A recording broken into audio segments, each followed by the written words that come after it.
você que nos acompanha aqui no nosso canal de UIC. Sejam muito bem-vindos para mais um estudo aí da lição. É sempre bom tê-los aqui conosco.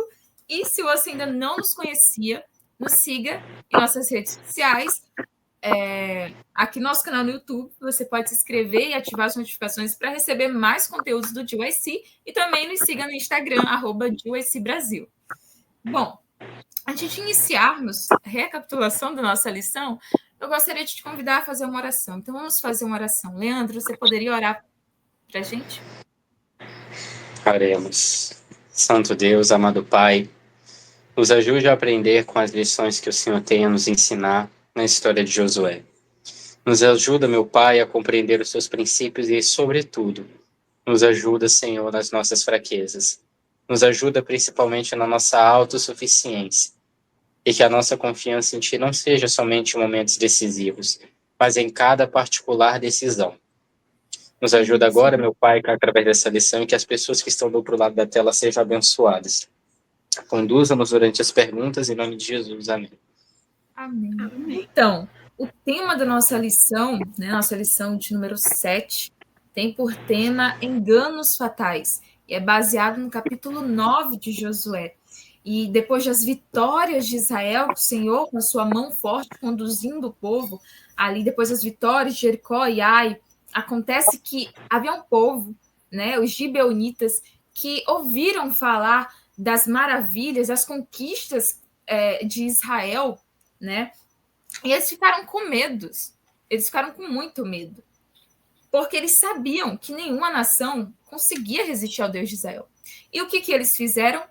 Tramaram, eles bolaram uma estratégia para enganar o povo de Deus. E a Bíblia contém a verdade. Deus é verdade.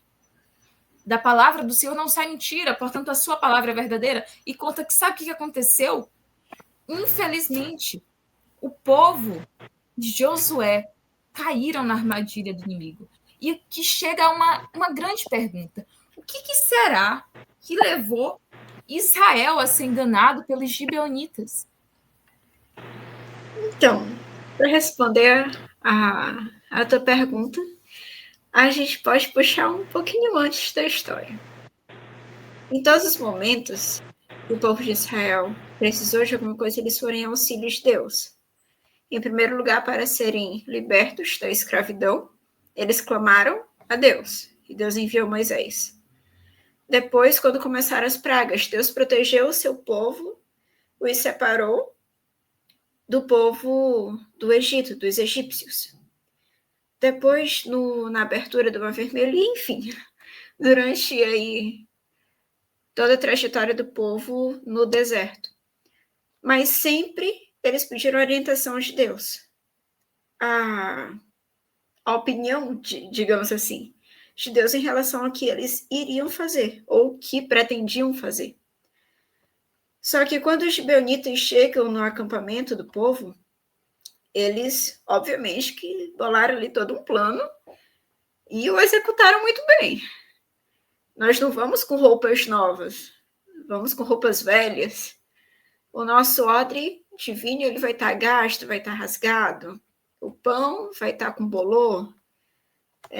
Tudo ali foi muito bem planejado para que o povo acreditasse que eles vinham de uma terra distante e não dali de perto. E acho que é a primeira vez que o povo de Israel não pede a opinião de Deus, não pede o conselho de Deus.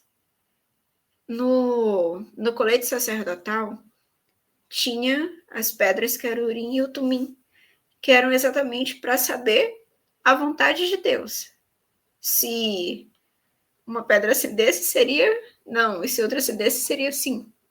E, enfim, Deus tinha os profetas não, ainda, mas tinha o sumo sacerdote que estava ali, distante não, perdão, bem próximo de Deus, ministrando em sua presença. Tinha Josué, que era o líder do povo, e que também já esteve na presença de Deus.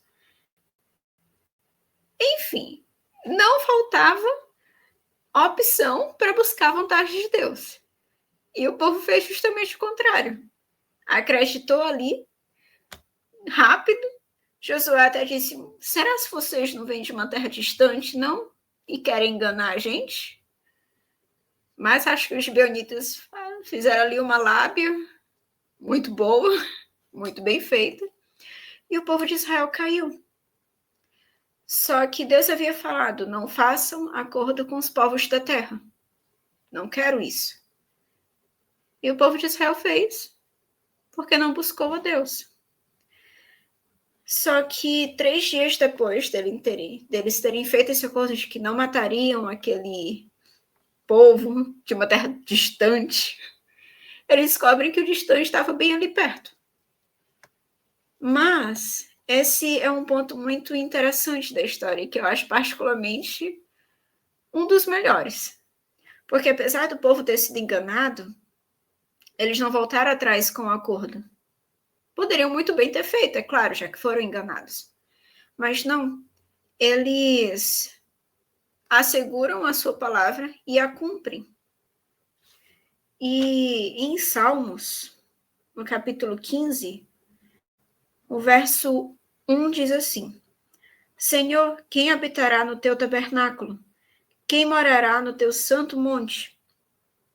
E o verso 4 lista uma das coisas. A cujos olhos é réprobo e desprezado, mas honra os que temem ao Senhor, aquele que jura com dano seu, e contudo não muda. Acho que esse verso resume essa pergunta e esse trechinho da história. Apesar do dano ter sido para os israelitas deles terem sido enganados, mas eles não voltaram atrás com sua palavra. Eles cumpririam. Posteriormente, na história, a gente vê menção dos gibeonitas também na história de Saul, quando Saul promete que não vai matá-los, porque eles ainda viviam no povo de Israel, entre o povo de Israel. Só que naquele momento da vida de Saul em que ele se devota a Deus, ele fica com medo e com receio daquele povo ali ímpio, digamos assim, no meio do povo santo. Então ele procura matar todos os gibeonitas, mesmo tendo aquela promessa feita por Josué há anos e anos atrás, de que os gibeonitas não seriam mortos pelo povo. E isso cai numa maldição, digamos assim, para o povo, que é resolvida ali no reinado de Davi, etc. Mas isso são história para outros capítulos. Mas essa é uma prova de que os israelitas, eles cumpriram a palavra, mesmo, como aqui na Bíblia diz, mesmo com dano. Apesar de terem sido enganados e apesar de não terem buscado efetivamente a vontade de Deus para aquela proposta. E outra coisa, o que levou Israel a ser enganado pelos gibeonitas foi a autossuficiência. Não era a primeira vez que Josué cometia esse engano, uma vez que ele já fez isso também na batalha contra o reino anterior, Ai. Ele não buscou a orientação do Senhor e agiu conforme ele acharia melhor. Sabe quando você está vendo um filme e nesse filme tem um cara, um general, que te manda para uma missão de espionagem. Ele já tem todo o plano traçado, certo? Aí, quando chega lá, eles estão no meio da missão e chega ali um espertinho que acabou de entrar no grupo das forças especiais, ele tenta dar uma ajudinha no plano. E ele acaba estragando tudo e prejudicando toda a operação, porque ele não seguiu o plano que havia sido estabelecido. Entende? Da mesma maneira, quando nós tentamos fazer tudo do nosso jeito, desrespeitando o plano original do Senhor, a gente acaba ferrando com toda a operação e fazendo com que Deus tenha mais trabalho de tentar redirecionar aquela situação de modo que não precisaria se tivéssemos feito apenas aquilo que sabíamos que deveríamos fazer. Josué sabia que deveria buscar a opinião do Senhor, mas se guiou pela autossuficiência ou talvez esqueceu. Mas até mesmo um acidente como esse, um simples esquecimento, não retira as consequências. Os gibeonitas utilizaram de astúcia, como já foi dito, eles poderiam ter se unido ao povo de Israel caso tivessem se arrependido como Raabe e se tornariam um só com Israel. Mas infelizmente não foi o que aconteceu, eles preferiram utilizar-se da mentira.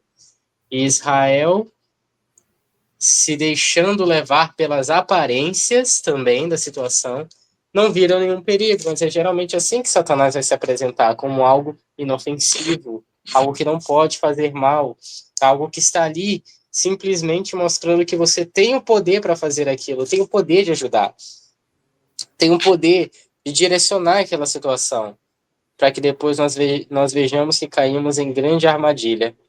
Ele se apresenta como lobo em pele de cordeiro, assim como os gibeonitas se apresentaram, daquela maneira simplória. Todos os outros reinos estavam agora temerosos com a derrota do reino de Ai e se uniram para batalhar. E os gibeonitas agora selaram esse acordo. Deus não se agradou daquilo, mas também não removeria as consequências desse acordo. De fato, Israel ali, o erro de Israel foi não ter consultado a Deus, né? E aí, quando nós não consultamos a Deus, quando nós não buscamos direcionamento divino, a orientação divina, nós estamos ali vulneráveis à estratégia do inimigo, vulneráveis ao inimigo. E a segunda pergunta, que diz assim: quais as consequências da mentira para a nossa vida e nosso relacionamento com Deus? Olha só, gibeonitas, eles tinham a oportunidade de se achegar para perto de Deus com fé, como Leandro citou. Olha Raabe, olha a fé de Raabe. Mas ao invés disso, eles foram e se utilizaram da mentira. Então, quais as consequências da mentira para a nossa vida e nosso relacionamento com Deus? Muito bem. As consequências da mentira para a nossa vida. Primeiramente, ela nos torna refém. Refém da culpa, certo? Assim como eles agora estavam reféns do juramento que haviam feito, nós também nos encontramos muitas vezes reféns de nós mesmos ao entrarmos em contato com a mentira. Enquanto a Bíblia diz em João 8,32 que conhecereis a verdade, ela vos libertará, a mentira nos aprisiona. Seja uma mentira que nós contamos a nós mesmos, seja uma mentira que nós contamos a outros, porque tornamos essas pessoas reféns do engano, prisioneiras, sabe? E dessa maneira fica muito difícil se desvencilhar. Porque, trazendo aqui para o nosso pessoal, uma queda pode levar a maior facilidade a outra queda, entende? E como Josué já havia desconfiado de Deus na primeira vez, isso facilitou o terreno para que ele desconfiasse uma segunda vez. No caso, não buscar a orientação de Deus por 2 vezes. Mas foi o suficiente para que ele pudesse aprender. E como isso afeta o nosso relacionamento com Deus, né? Geralmente, povos que se unem a Israel e eles não exterminam de todo, são um grande problema. Com raras exceções de quando esses povos se arrependem. Só que aqui os gibeonitas, eles não foram movidos por um sentimento de reconhecimento da bondade de Deus. E isso é uma outra coisa, porque o fato de Josué não ter confiado em Deus para isso pode ter influenciado na visão, esse Deus não é tão poderoso, por que não impediu essa aliança, quem sabe, né?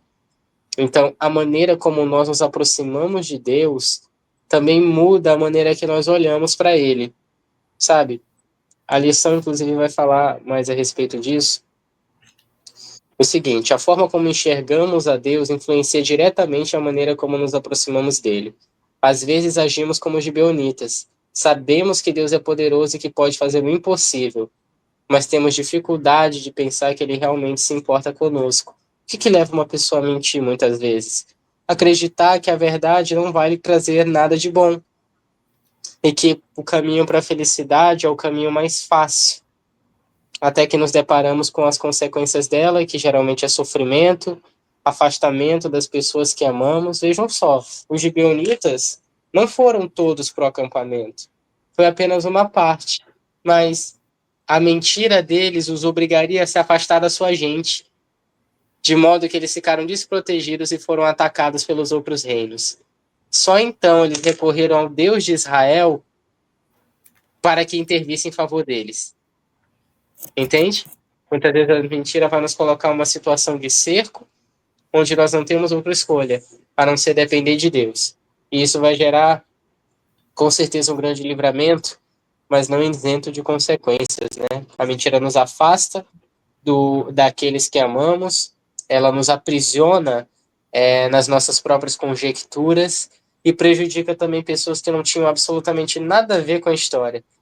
Foi um erro dos líderes ter confiado nos gibeonitas, mas esse erro acabou afetando todo Israel, porque novamente a presença de Deus corria o risco de não ir com eles novamente. Mas Deus, ele foi misericordioso, entende? Mas a mentira, ela também nos afasta principalmente do Senhor, que ele é a única verdade, né?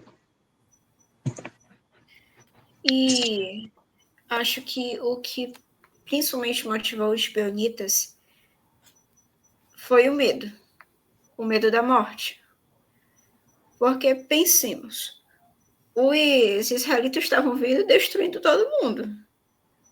Os gibeonitas devem ter pensado, tá, mas por que eles não me destruiriam também? Eu tenho que dar um jeito nisso daqui. Eles poderiam muito bem ter ido falar com Josué, com o povo de Israel, como eles mesmos. Reconhecido, olha, o que a gente pode fazer para resolver isso daqui? Mas não, eles usaram de uma mentira, e uma mentira levou a outra, que levou a outra, e virou uma bola de neve.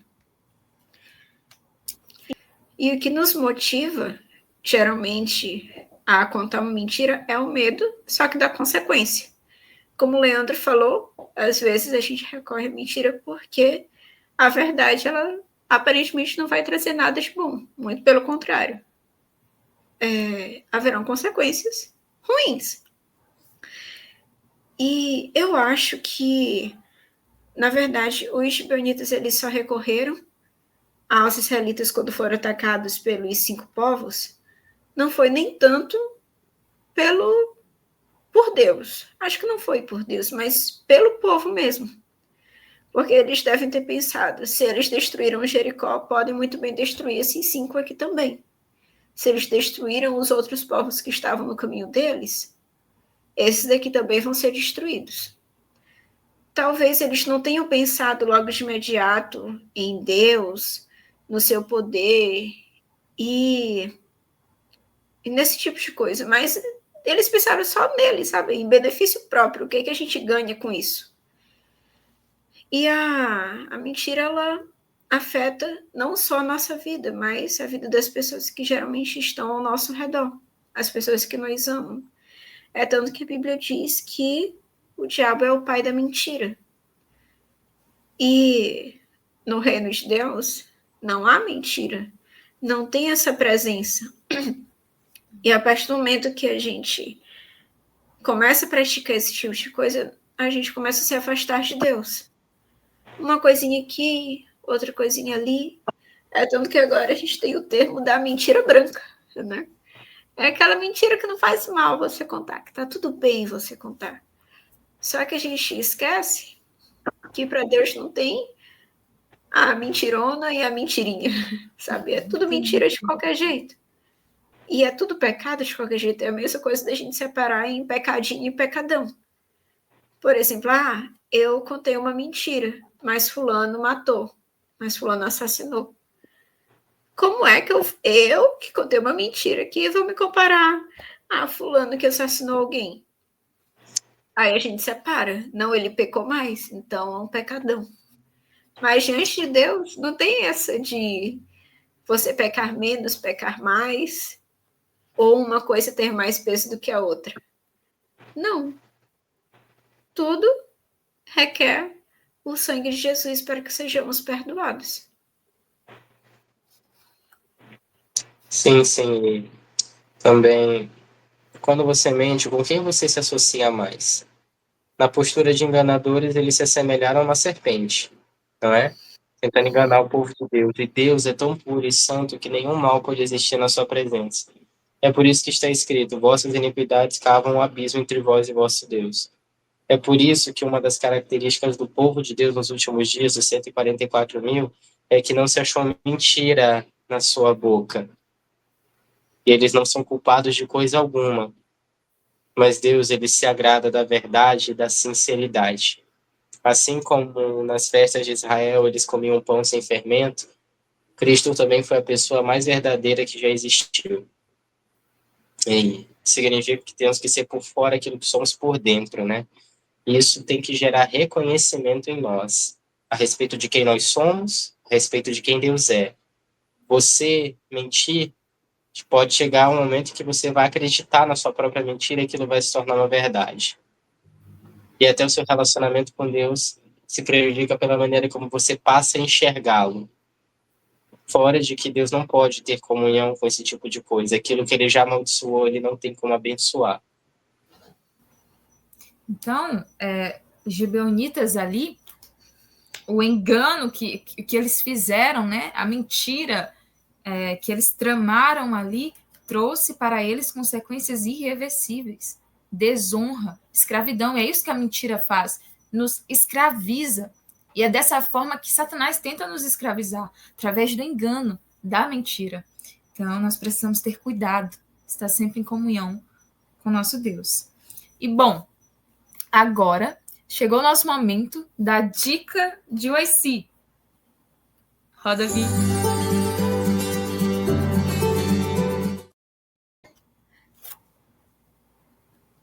Muito bem, se você deseja aprofundar mais aí como foi essa aliança com os gibeonitas, as consequências, se aprofundar mais no conteúdo, você pode estar lendo aí o capítulo 47 de Patriarcas e Profetas, e eu também indico muito a leitura do livro completo.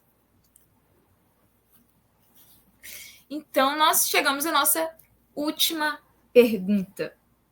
Porque é bem verdade que a mentira traz consequências horríveis. Mas também é bem verdade. Vamos responder a pergunta e aí nós vamos entender o finalzinho. Como a verdade em Cristo nos liberta dos enganos e nos conduz a um caminho melhor? Para responder essa pergunta, vou dar um exemplozinho. Suponhamos que uma pessoa fez alguma coisa muito ruim para sua mãe. Por exemplo, matou a sua mãe. Qual que é a nossa reação? É se vingar e querer acabar também com a pessoa. Só que se a gente fizer isso, o nosso destino, a consequência do ato, vai ser a prisão. De certo que eu tenho a liberdade para fazer isso. Mas apesar de ter a liberdade, isso não me convém. Porque vai tirar o meu livre-arbítrio. Eu não vou mais poder fazer o que eu quero, quando eu quero. E a verdade em Cristo, ela nos liberta do que a gente pensava ser liberdade. Sim. Como, por exemplo, os 10 mandamentos. A gente tem o conjunto de como trata o nosso relacionamento com Deus, mas também do nosso relacionamento em sociedade. O que acontece se eu mato alguém, se eu roubo alguém, se eu cometo a traição, que é o adultério? Eu não vou estar acabando ali só com a minha vida, mas com a vida das pessoas que me amam. E isso vai tirar a minha liberdade, porque eu vou para onde? Na cadeia. Então, há coisas que aparentemente podem tirar esse nosso livre-arbítrio. Se Deus fala, não faça isso, isso não é bom. E a gente pensa, poxa, agora eu não posso mais fazer nada, né? Não posso mais fazer nada, estou aqui preso nesse mundo, não posso nem fazer o que eu quero. Mas, ao contrário, Deus quer nos privar de certas coisas, né? Nos privar, como posso dizer, nos proteger de certas coisas que não serão benéficas para a gente.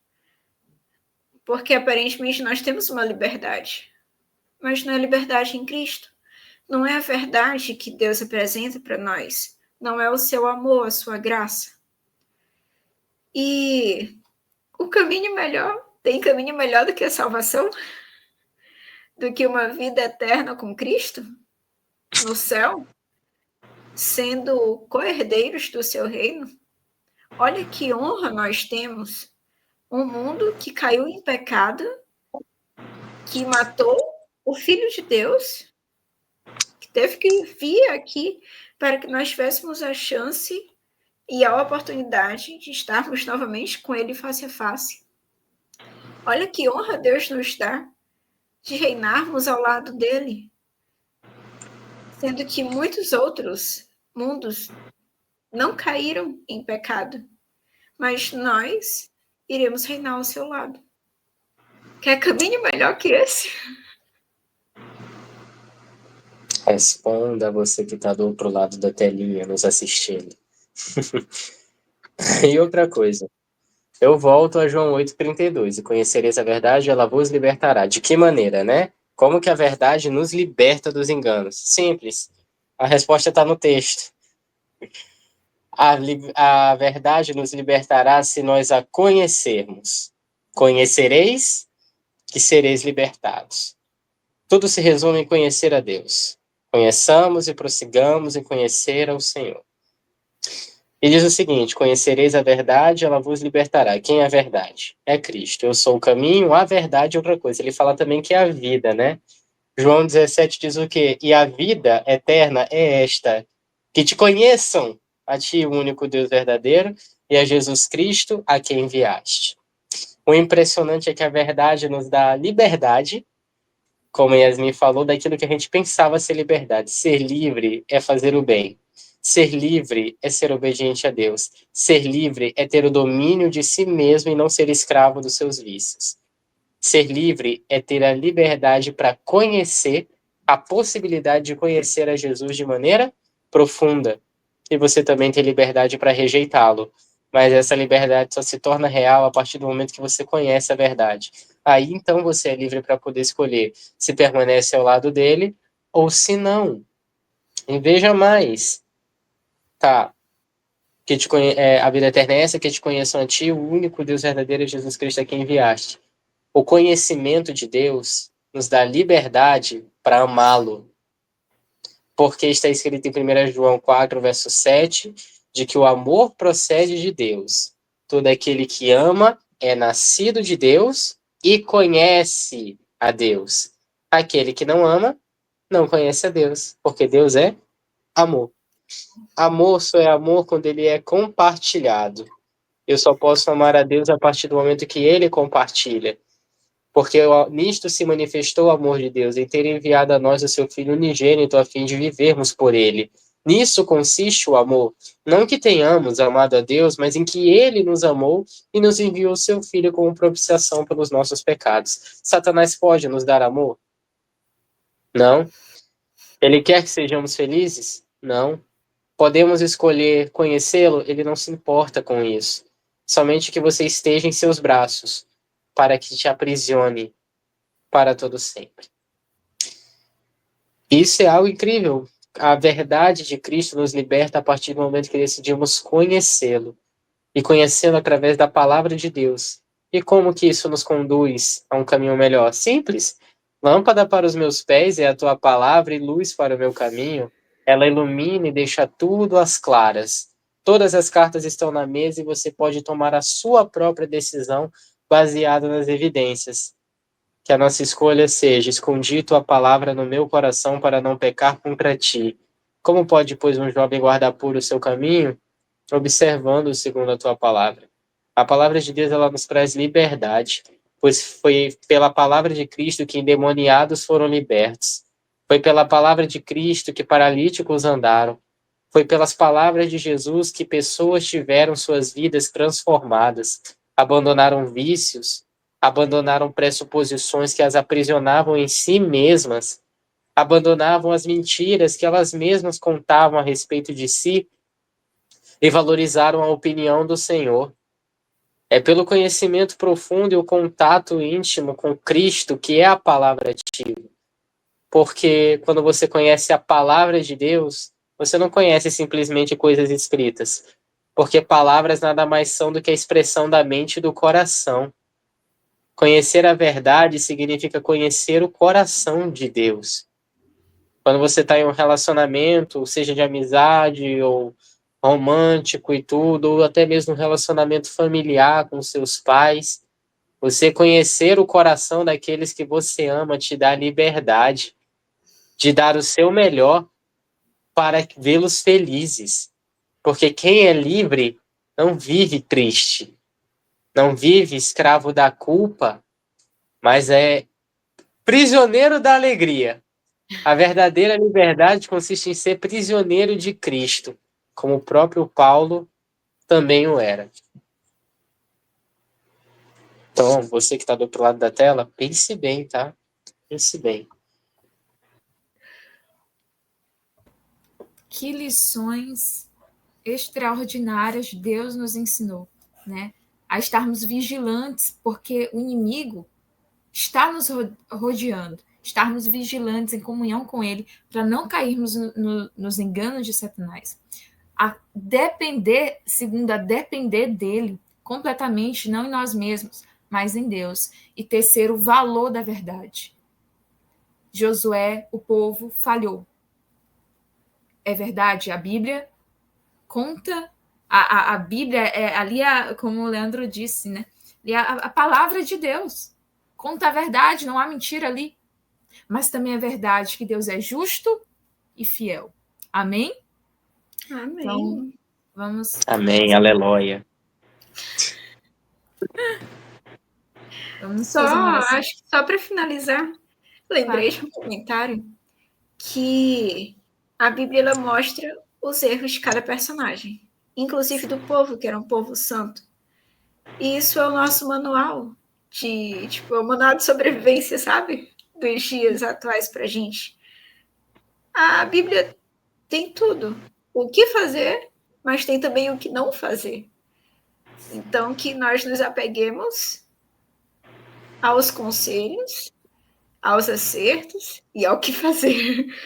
E evitemos cair, né, nos erros que estão mencionados na Bíblia, nos erros que outros personagens caíram, nos erros que a gente cai diariamente, e continuemos, né, na luta até Jesus voltar. E mais uma coisa, mesmo com um erro, existe a possibilidade de recomeço. Isso é misericórdia. Outro atributo do Senhor. O povo de Israel se arrependeu. E enquanto os gibeonitas foram infiéis ao se usar de uma mentira, Israel se revelou mais fiel após o erro, porque eles honraram o compromisso com os gibeonitas. Isso é algo impressionante. Deus, ele traça uma rota original, nós nos desviamos. Mas os planos de Deus não podem ser frustrados, então ele recalcula a rota, de maneira que a glória da segunda casa será maior do que a primeira. Israel poderia ter derrotado Ai na primeira tentativa, mas Deus fez isso de um jeito mais surpreendente. Eles poderiam ter vencido todos os reinos junto com os gibeonitas, mas ao proteger os gibeonitas, eles mostraram que era um povo honrado e ainda receberam grande vitória no campo de batalha. Impressionante. Olha só, de fato, olha como Deus é justo e misericordioso.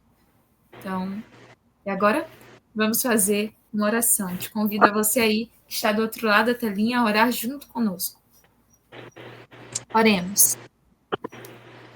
Pai querido, Pai bondoso, como Tu és bom e como as Tuas misericórdias se renovam a cada manhã. Pai, obrigado pelas preciosas lições que aprendemos aqui, Senhor. E que a cada dia, Senhor, meu Deus, possamos estar em comunhão contigo, para estarmos, Senhor, atentos, para não cairmos na cilada dos inimigos. A não depender, Senhor, de nós mesmos, mas a depender de Ti. E, Pai, que da nossa boca só saia a verdade, porque, Pai, é o que Te agrada. É isso que nós te pedimos e te agradecemos em nome de Jesus. Amém. Amém. Amém. E olha só, né, novamente, lembrando você, né, que deseja receber mais conteúdos do TYC, né? Então, você pode estar se inscrevendo no nosso canal, ativando as notificações e também nos seguindo no nosso Instagram, @JoyceBrasil. Então, compartilhe o vídeo com seus amigos. Apareceu aqui, compartilhe com os amigos, com a sua família, né? Vamos. Com os inimigos, não esqueça dos inimigos, eles são importantes. Olha só. Então, para nós estarmos reunidos aqui de novo, para recapitularmos a lição, meditarmos na palavra do Senhor e aprendermos lições maravilhosas como essas.